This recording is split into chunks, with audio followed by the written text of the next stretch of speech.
Tonight, protesters taking to the streets over ICE arrests.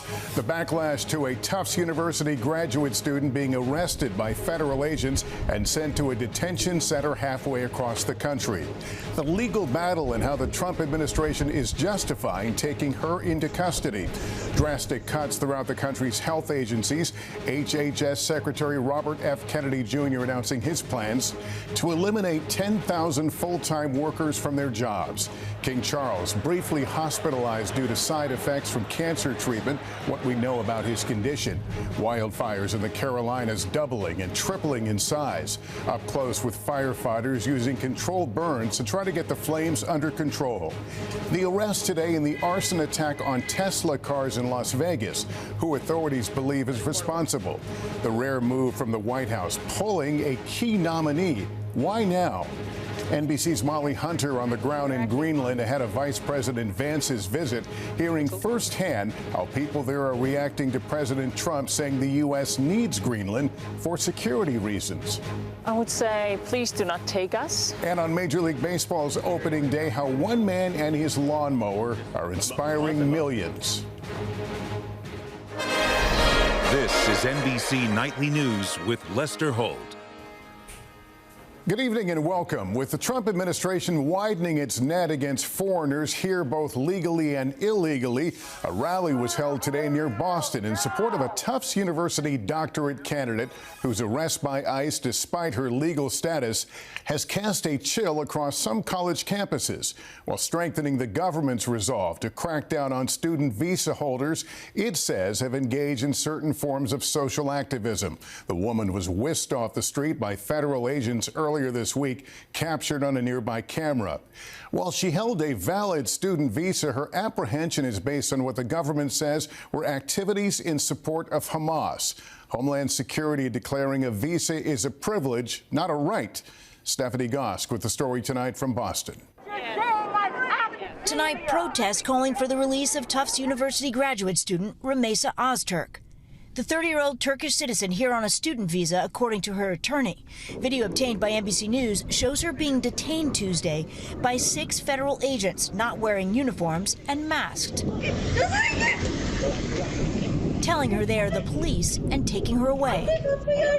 And there was no allegation that she has violated any law whatsoever. Massachusetts Democratic Attorney General Andrea Campbell is working with Ozturk's attorney. What information specifically are you looking to get from the federal government? What's the timeline here? Is she a threat to any community?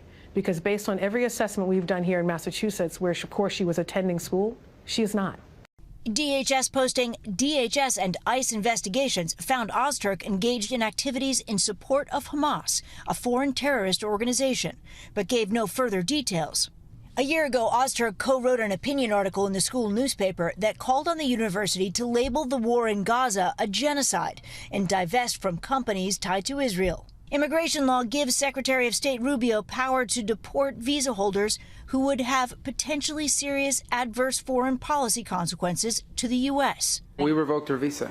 We gave you a visa to come and study and get a degree, not to become a social activist that tears up our university campuses. During the campaign, President Trump promised to deport foreign students involved in pro-Palestinian protests on campuses, where some Jewish students reported being harassed and assaulted. If you hate America, if you want to eliminate Israel, we will throw you out of our country so rapidly your head will spin. DHS has not revealed evidence of Ozturk's role in protests, and her friend called her detainment shocking. There's definitely a feeling of feeling very unsettled and scared right now, and people not knowing what to do. Tonight, Ozturk is being held in Louisiana, the same state where Mahmoud Khalil, a Columbia graduate detained in a similar case, is also being held, Lester. Stephanie Goss, thank you. Tonight, HHS announced it will cut an additional 10,000 jobs in what they describe as a dramatic restructuring. Officials say the cuts will save taxpayers $1.8 billion annually. But NBC's Ann Thompson reports there is deep concern tonight. Mr. Kennedy, do you have any response? Controversial Health and Human Services Secretary Robert F. Kennedy Jr. today slashing 10,000 jobs. We're keenly focused on paring away excess administrators while increasing the number of scientists and frontline health providers. The cuts include 3,500 employees at the FDA, but not affecting inspectors or drug medical device or food reviewers. 2,400 at the CDC to focus on its core mission of preparing for and responding to epidemics. This on top of the 10,000 other workers gone in Elon Musk's DOGE efforts. In all, a quarter of the agency's workforce.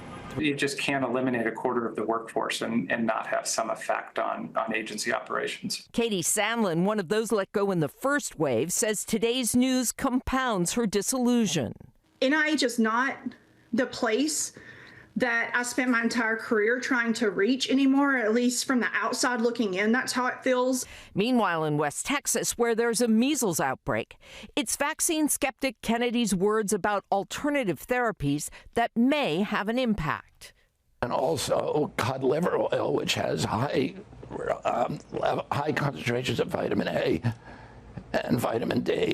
Doctors at Covenant Children's Hospital in Lubbock report a handful of cases, fewer than 10, involving liver damage caused by too much vitamin A. All the patients were unvaccinated. Dr. Anna Montanez is a pediatrician in the area. Can cod liver oil prevent measles? No, ma'am. Can it treat measles? No, ma'am. The only thing that prevents measles is vaccination. Now, Kennedy says he is giving the HHS a new charge to end what he calls a chronic illness epidemic by concentrating on safe, wholesome food, clean water, and getting rid of environmental toxins. Lester? And Thompson, thank you. Now to news overseas and a health scare for King Charles. The royal spent some time in the hospital today.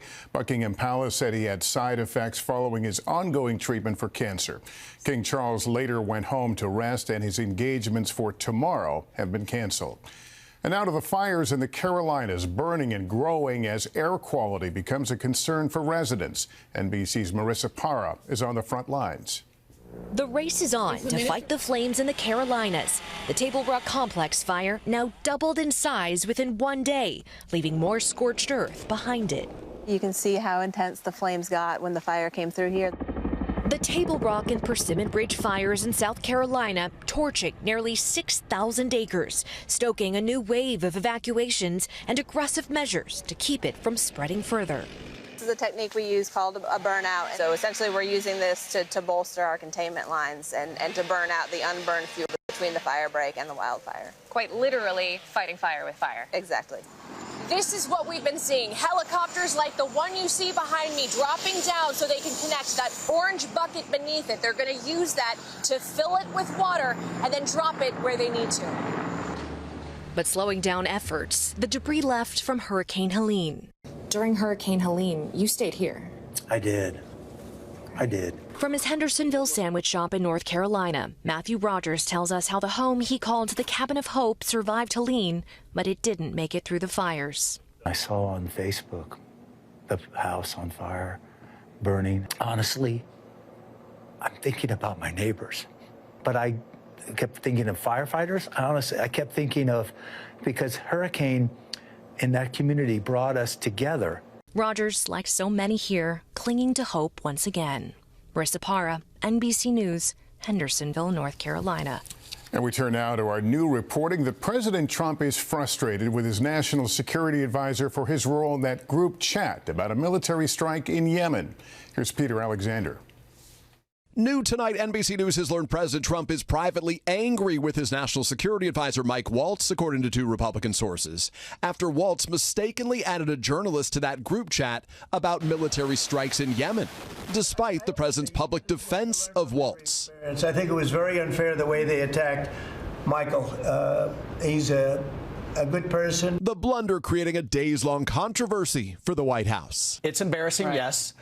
We're going to get to the bottom of it. It comes as a federal judge just ruled against the Trump administration, ordering members of that encrypted group chat on Signal, including Defense Secretary Pete Hegseth, to preserve all of their texts from that chat. Hegseth shared specific details about when U.S. fighter jets would take off and when bombs would drop, though he insists none of it was classified. They know it's not war plans.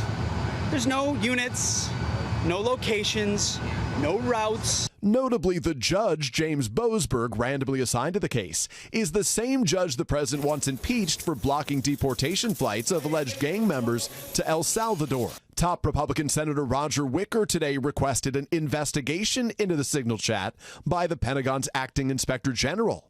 Attorney General Pam Bondi says a criminal investigation into the leak is unlikely. It was sensitive information, not classified, and inadvertently released. And meanwhile, Peter, President Trump just withdrew his nomination for the ambassador to the UN. What's the backstory? Lester, the president announced that he has asked New York Republican Elise Stefanik to stay in Congress instead of serving at the UN. This is a dramatic reversal. Stefanik was expected to be easily confirmed, but the president expressed concerns about Republicans keeping what is a razor-thin majority in the House. Lester? Peter Alexander, thank you. With new tariffs on imported cars and auto parts expected to go into effect in just a few days, dealerships are bracing for higher prices. So how much more can you expect to pay? Here's Christine Romans. Tonight at car dealerships across the country, your phones are ringing. They're ringing. Customers are concerned. We first met George Glassman last month. He owns Mitsubishi, Kia, Hyundai, Subaru, and Genesis dealerships in Michigan. They want to make sure that they're getting in if they need a car and making that deal before the tariffs kick in. Consumers are going to bear the brunt of this, and it's going to be painful. Car shoppers, dealers, and manufacturers bracing for higher prices as the president puts 25% tariffs on imported cars and auto parts. If they're made in the United States, there's absolutely no tariff. But almost half of cars sold in the U.S. and 60% of auto parts are imported. Goldman Sachs estimating tariffs could add $5,000 to $15,000 to the price of foreign-made cars and $3,000 to $8,000 on cars made in the U.S. because of border taxes on the parts.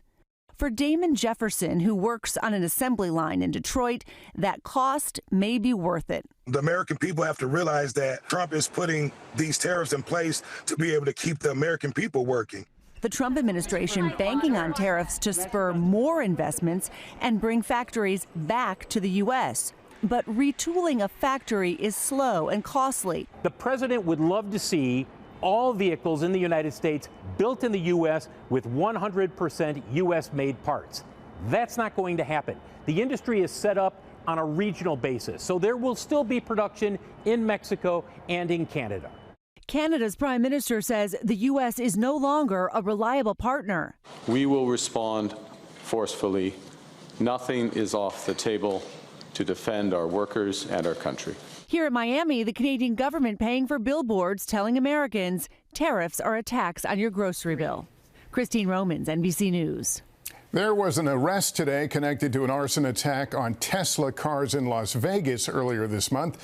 Liz Kreutz has more. Tonight, authorities announcing the arrest of a 36-year-old man who they say is responsible for using Molotov cocktails to torch several Teslas at a Las Vegas service center. The suspect's name is Paul Kim.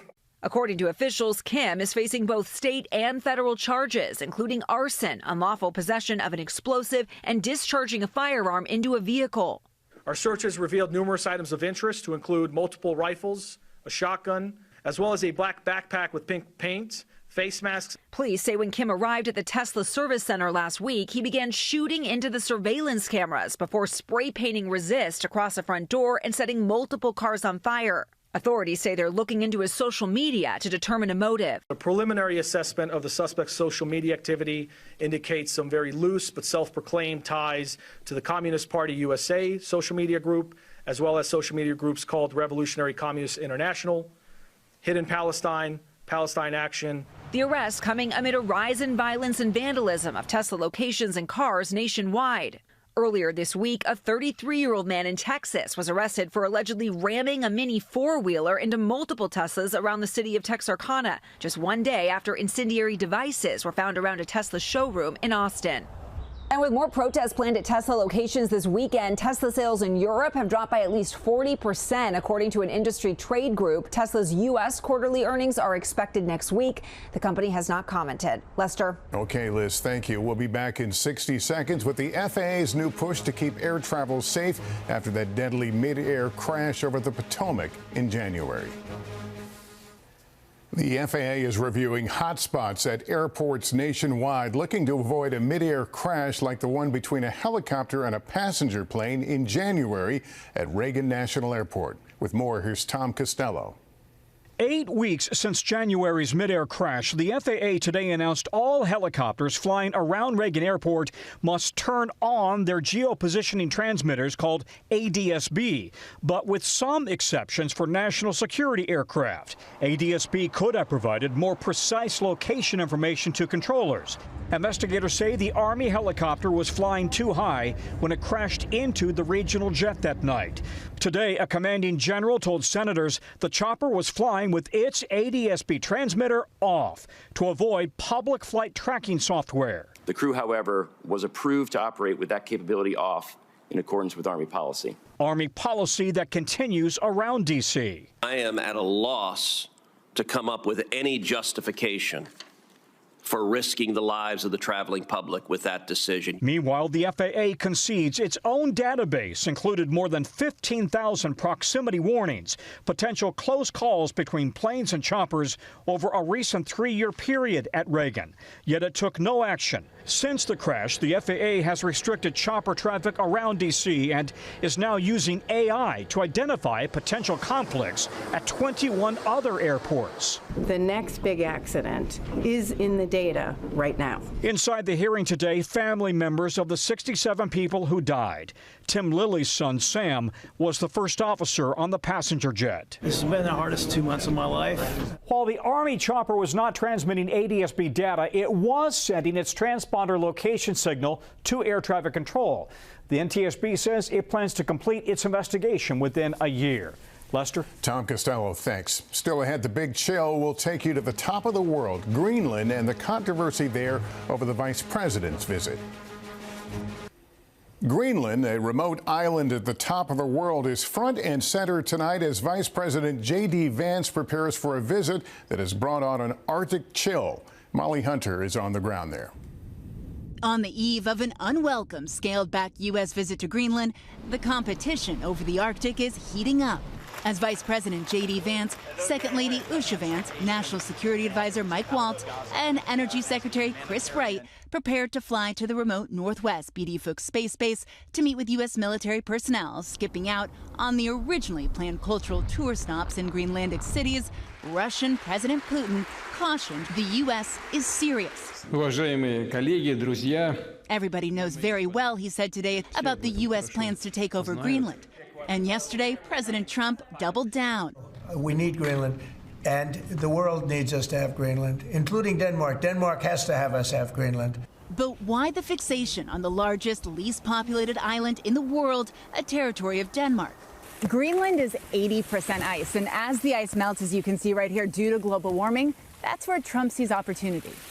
Underneath all this ice lies the prospect of an estimated 1.5 million tons of rare earth elements, as well as oil and natural gas reserves. Strategic Arctic shipping lanes also opening up, and Russia and China together already working on the key northern sea route. Here in the capital of Nuuk, Anders Larsen says they like America here, but not enough to want to be American. You feel backstabbed and feel like it can be difficult to depend on America in the future. But it's all about collaboration, says Greenlandic MP Kupanuk Olsen. We need to learn to dance with the U.S. We need to figure out how to dance together. Yes, dance together. Molly Hunter, NBC News, Nuuk, Greenland. And when we come back here tonight, a major league surprise. The guy who got a call to work with the Kansas City Royals in a way you'd never expect. Finally, he's famous for surprising so many with his lawnmower. Shaquille Brewster introduces us to the fan getting a surprise of his own on baseball's opening day. It's moments like these that Spencer says keeps him going. The 26-year-old transforms overgrown and neglected lawns around Kansas. Yes, now my kids can come play outside. Yeah. All at no charge to homeowners. I've probably done around 200 at this point. 200? Yeah, 200. I've been doing it for a little over 3 years now. All free? All completely free.